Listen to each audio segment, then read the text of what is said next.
we get into the video, I wanted to share a special tool that David and I have been using for over 2 years to manage our inventory on Amazon. The tool is called SoStocked, and it is a very powerful tool. It's designed specifically for inventory management. If you're in a physical products business selling on Amazon, you need to be in stock, especially with the inventory restrictions lately. This tool is incredibly powerful. If you're having trouble with inventory management, this might be a tool to help you. SoStocked is partnered with Firing Demand, and they've offered our guests, our listeners, a 30-day free trial. So click the link in the video description to get 30-day free trial. On to the video.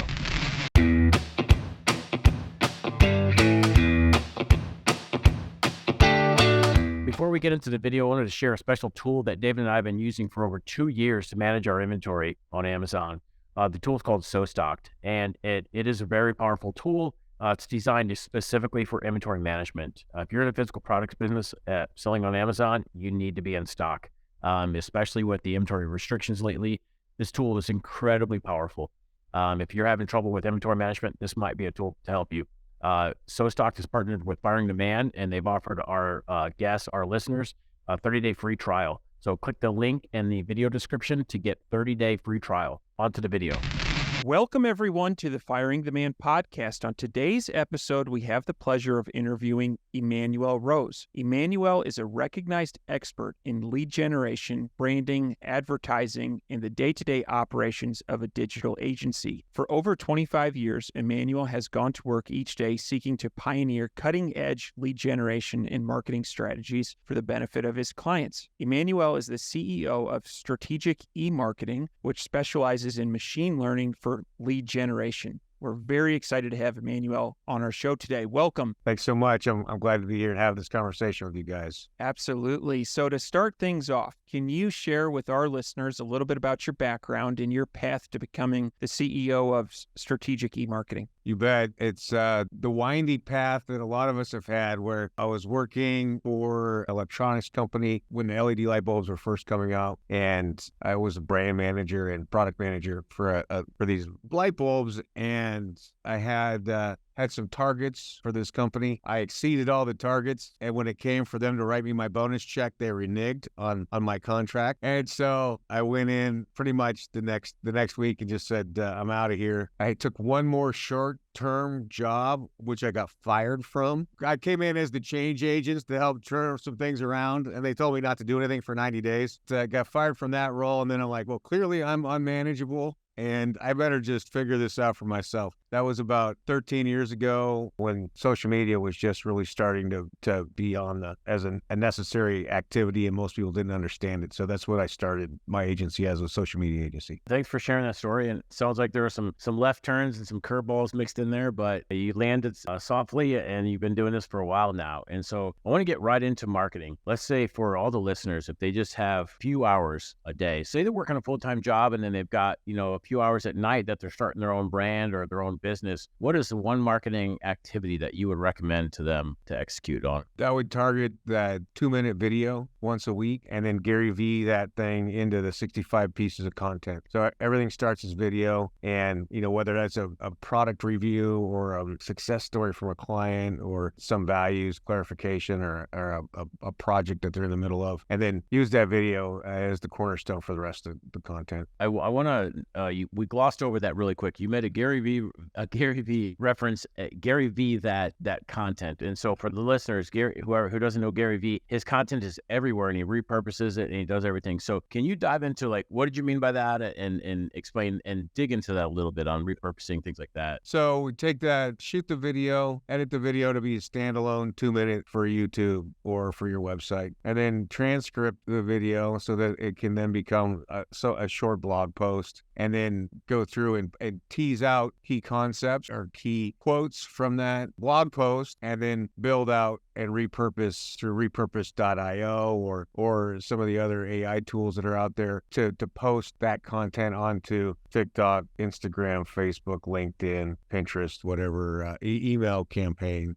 that you're working on. So you're always using the video. It used to be the blog post was the hub of content. Well, now video is the hub of content in terms of shooting that first, and then repurposing that video in a variety of ways with using the tools that exist. Very nice. What do you see on the horizon for marketing physical products? I see the need for small business people that don't have massive budgets to really personalize and interject themselves into the marketing and to be that Kylie Jenner brand advocate as the primary brand advocate, and then to dial in and continue to what was stratification, to be clear about who is the ideal client profile that they're targeting with each piece of the campaign. So really slice it down and speak directly to that person. We've got 4 generations that we're talking to now, from still got greatest generation to the Z's, and you've got way different background listening for each one of those consumers. Let's say it is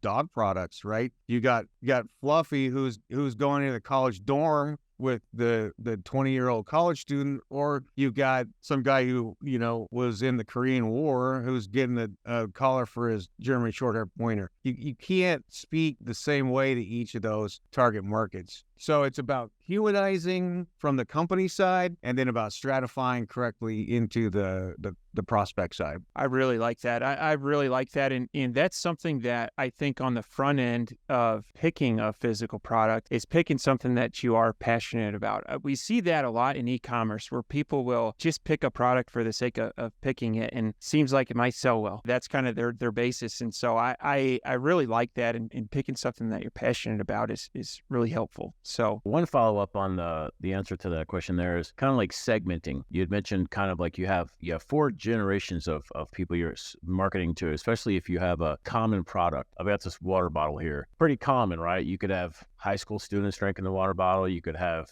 pretty much anybody in those 4 generations could be using a water bottle. And so how would you recommend breaking down or segmenting or breaking down? Would you recommend creating content for each of them? Would you recommend, what do you think? Yeah, I mean, that's always the push-pull, is how much time and energy you have and budget you have, to stratify. I like to use Pareto's principle that, go after the 80% first. If it's a water bottle and it's something that's a product that can go, but let's just say it's for gym, and you have the ability to sell into end users who are at gym. Build out that campaign for the people who are most likely to spend the money on it, who care about it, and pick the messaging that's critical in terms of it's not plastic, we're saving, landfill space. You're getting to protect yourself from drinking fountains, whatever those things are. Build out that campaign entirely for that one ICP, that ideal client profile, and then start to take the next one that's the next biggest one, and try to use as much of that content as you can already to just modify it slightly but still be on point. No, I like it. 80-20. That rule applies for so many things. And so I like that. Hey, focus on the 80% of your customer avatar and go for that. So out of all the companies that you've consulted for, have you observed any common threads on the companies that are successful? Could be types of products they sell, types of customers they have, price point, different industry, different vertical. You notice any trends? For me, in my career, what I've noticed is that it's the product or service that is just coming out, right? It's the newest product or the newest iteration of it, and that there's still margin. There's big margin in it, so you're not having to price cut, because the value of margin is as we know is multiple. One is that it allows you to spend more money on marketing and advertising. 2, it allows you to continue to do your product development and research, and 3, it allows you to take some profit and get some value. For instance, like when we were doing the LED light bulbs, those were $100 light bulbs, insane amount of money, but that was on the very beginning part of that LED light bulb curve. And so we could continue to refine engineering, refine processing, get the certifications that we need, versus selling CFL or incandescent light bulbs, which were 1/100th of the cost. You might be able to sell them all day, but you're never going to be able to make a marginal difference. That's interesting. And David's a numbers guy. One of his favorite words is margin. So I'm going to kick this one over to David for a follow-up. Yeah, my inner CPA is about to come out of the cage. So you talked about margin, and I think that's something probably a lot of listeners are thinking about as they're launching a brand. And so when I look at Amazon, which is where Ken and I make a majority of our sales, there's a couple different categories. I'd say there's kind of the sub $20. There's that 20 to 50, 50 to 100, and then just 100 plus. there are advantages and disadvantages of each one of those price points. But if you were starting a new brand and you had no idea what you were going to launch, what would be some advice you would give as it relates to picking a price point to focus on? Well, we have to look first at, if I didn't know what the product was, I had to at least pick a category to start to say, well, where's the innovation that's happening in a category? Let's say it is dog products and that it's leashes, right? And just the innovation of having the leash with the flashlight and the refuse bag holder, right? Like that's an innovation that people who walk their dog care about. And so I would look to take that innovative product and put it at the bottom of the mid category, right? Rather than the top of the low category. So that you have, well, we say value is based on importance, utility, and worth. And so you're looking to bring up as much value as you can with the innovation of the product to take care of as many of the human concerns at once at the best price possible. So it's kind of a mouthful, but is that?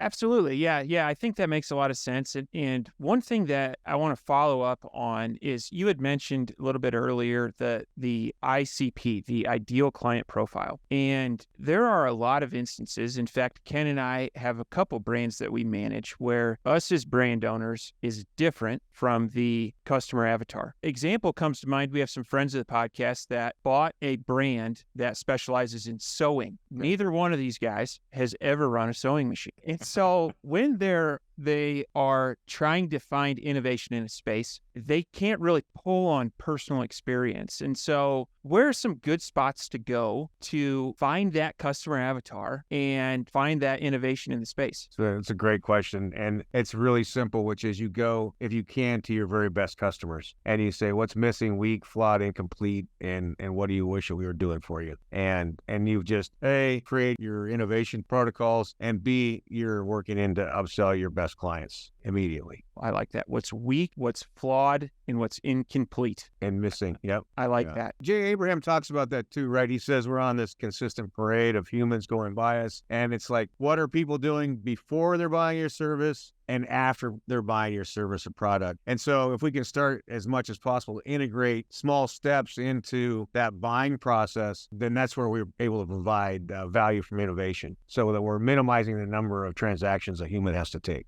So I want to kind of pivot into, we've got some, Emanuel, you're really good on lead gen, right? And so for e-commerce, kind of think of lead generation as like qualified candidates coming to our site and making a purchase, right? You have hot leads, warm leads, cold leads. And so for e-commerce, what are your recommendations for getting more leads to an e-commerce website? And then also not only get more leads, but maybe more qualified leads, more, high intent shopper. Yeah, it's content.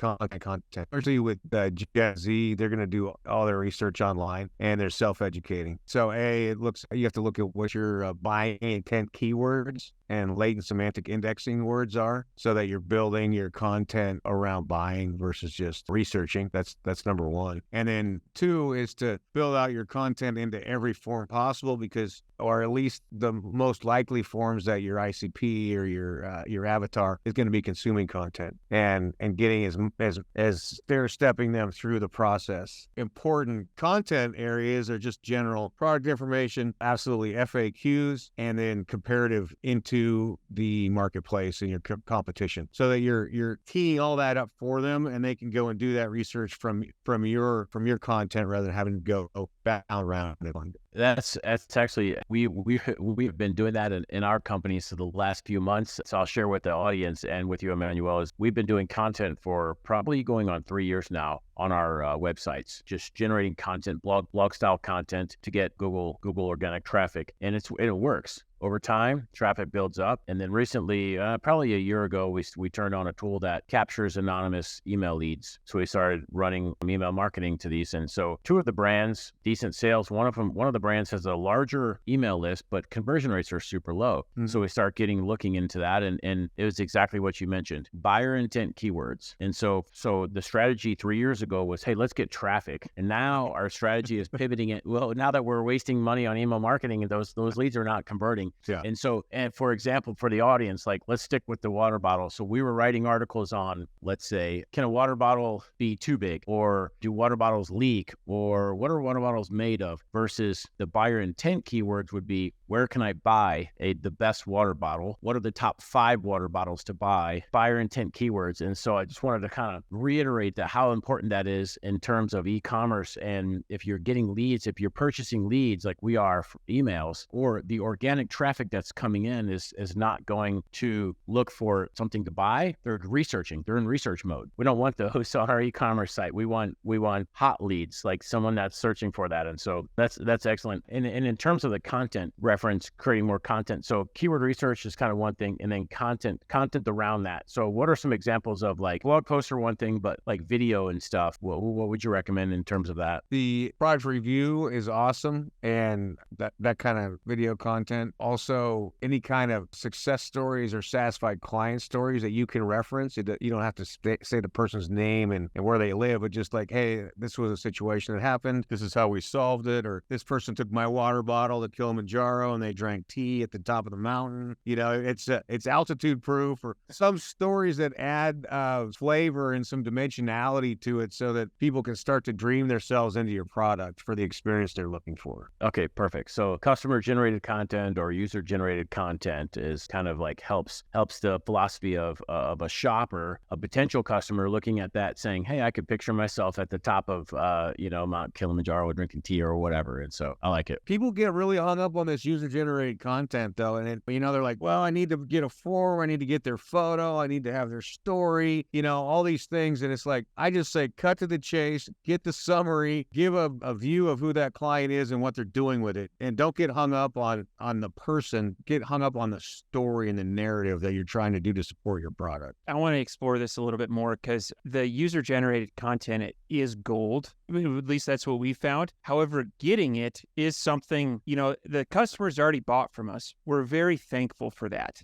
So to make an additional ask, we never want to pester them. We never want to bother them, but we want this user-generated content. And so in terms of making that process seamless, what are some ways that you've seen to kind of maximize or minimize that friction and maximize the amount of user-generated content that you get? I think probably one of the best examples of UGC right now is Loophole, the scope company and the optics company out of Portland, Oregon. And they do this promotion every year where people apply to go and do a great, unique hunt. And so they've got to do like a brand story about Loophole as their application. And then, whoever wins then does the trip, and then that becomes more UGC. So the idea of, hey, you've got to trade something, right? It's transactional. And I think that's what 99% of companies don't get, is that they're like, hey, provide us your feedback. Like, why? You're wasting my time. That email just wasted my time. And so it's got to be, like a free shipping, or get this, some kind of accessory, or, part of a competition, right? And then that way they're doing this video reviews for you, or they're filling out a form for you, but they're getting some bump for it also. I like that. And that contest is a great way. I think that's something we often, pretty common ways are like either, free shipping or a free product, or maybe even cash. But that giveaway of something kind of aspirational, something big, like that example that you gave with Loophole, I think is an excellent idea. And I really like that. I'm glad we spent some time there. I think those are great ideas. And like David mentioned, we kind of do that now. The accessories piece, I wrote a note down here. I'm going to try something else soon on that one. I have an idea there, but we usually do like 25% off, or, I guess just increasing it until you get more conversions on that. But I do like the large, like, bundle type thing of, like, because you can exchange products depending on your product, how much it's worth, right? Like a Loophole scope is hundreds of dollars, or a trip is thousands of dollars, right? That's a huge nugget there. And so for smaller brands, maybe bundle in a bunch of products together, having like a mega bundle, offering that, something like that. You think that would convert? So I come from the philosophy that says, hey, I never want to give away or discount my primary product. product, right? Because to me is brand denigration. And so I would approach it like maybe I would get something that's complementary and give that away. If I could co-brand somebody else's product, if I've got a companion product. So then you're kind of sharing, you're sharing your customer list. You have a chance to then share their customer list, and you could give away stuff, cross-pollinate that way. But I don't like discounts. I think don't want to offend anybody. I think that's lazy marketing when you're just discounting, because they've already bought something from you. They're through that buying cycle, right? And maybe in the future they remember. Most likely they don't, and so it's of zero value. So it has to be something that is the next step. Like if we go back to water bottles, maybe it's ice cubes shaped like unicorns, or the molds, or something, Right. that is an add-on to it versus your product. Okay. Yeah, fair enough. One question you had mentioned earlier, like the 4 generations. And so like different marketing gaps fit each. Where does blogging fit in? Is blogging still work? Do you still advise on it? And Absolutely. It's critical, not just for people to self-educate, because some people are visual. They like to read, and they prefer reading over video. But obviously with the way SEO works, we still have to be layering on content onto our website as frequently as possible. Like we were talking about, you want to build it around buying keywords. You want to understand latent semantic indexing, LSIs, and you want to base it on your video content so that you are streamlining your workflow. All right. So in terms of marketing to generations, you had mentioned the example of a Gen Z versus somebody who had been in the Korean War. Let's go through these. What are some ways that, as we're targeting each specific generation, what are some things that work and what are some things that don't work? Yeah, it's great. I mean, the Zs they're the special beast that have been born on the internet. They don't know a day without computers or smartphones or internet. So they've seen every lame marketing trick that's ever been forced upon us. You have to be authentic. You have to really be transparent and show what you believe in and match what they believe in. Or you have to have great user-generated content to support what you're claiming is accurate. So that's the kind of thumbnail for Zs. Millennials all think they're special. So you got to trigger this specialness psychology. They're also obviously very technically savvy, and they love to do their own research also. I think it's like 60% of B2B buyers now are millennials. And so that really changed B2B marketing, because which is my age group, we were still people that would pick up the phone and talk to a sales rep in the B2B world, where the millennials will go and do that research online. So it creates that mandate for all businesses, whether you're B2B or B2C, to really put an effort into blogging and FAQs and building these kind of funnels, and then also to get reviews. Right. So if you're an accountant, you still have to have a Google page and get reviews that are positive, because you might have a millennial assistant that's doing the research for somebody to do that work. And then the boomers, they have a little bit different thing. They also think that they're the most unique and the most correct. And so their triggers is more about taking care of family, grandkids at this point, and how they can leave a legacy. Those are good triggers. Plus, they got to now be worried about their retirement and how much money is enough and all those things. Who do you think's the easiest to market to? I would say there's nothing easy about marketing. nice. What an answer. Oh man, the easiest. If you have a cutting edge product that's in short supply, that's the easiest marketing, right? So that's why I like the innovation. I like to find whatever is the farthest out on the product curve. People are less price sensitive, and that's where the easy comes from very innovative, very new. You've mentioned that a couple times, and we've talked about engaging with customers. I've also taken note that you've mentioned a couple AI tools. A millennial who does a lot of research on the internet. Are there any tools that you would suggest for finding that innovation within a market, in addition to talking to customers? Any of the chat or Bard, you can use any of those equally. It will help to guide your process. Those would also help you to ask good questions of your clients and your past clients. Also help you to develop a content calendar. But yeah, what I see with the generative AI right now is that it's really good if you want to know market standard, you want current reality. It's beautiful for that. It's the Encyclopedia Britannica that we all wish we had when we were 10, right? Maybe not you guys. I still had Encyclopedia Britannicas. So it's very good with current reality, with what it is today. So it'll help you to form the questions that you need to ask the humans for what's coming forward. I think that's how I'd tell you, David. All right. Can you tell us a little bit more about strategic e-marketing and what type of clients you like to work with? So we're a full service digital agency, a lot of work on websites, and we do content marketing and LinkedIn marketing and lead generation for B2B clients that are usually manufacturers, domestic manufacturers. And then on the B2C side, we do a lot of health and fitness. So health clubs, personal training studios. The clients that I like to work with are the ones that just say, here's my budget. Here's how many leads I need. Let's meet in a month. Very nice.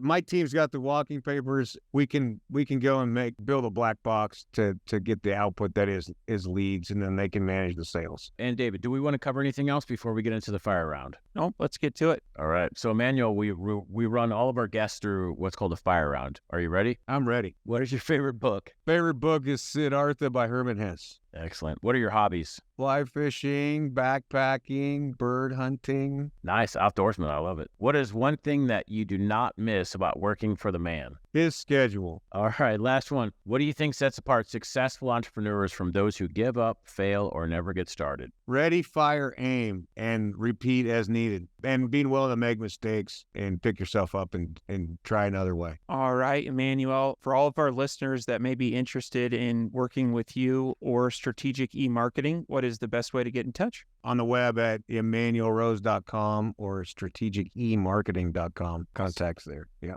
Awesome. We will post links to both of those in the show notes. Emanuel, I want to thank you for being a guest on the Firing the Man podcast, and we're looking forward to staying in touch. All right. Thanks, guys. Appreciate it. Thanks for watching this video. If you got some value out of this, would you please hit the like and subscribe button? This is a free way to support the show, and it really helps us build our audience.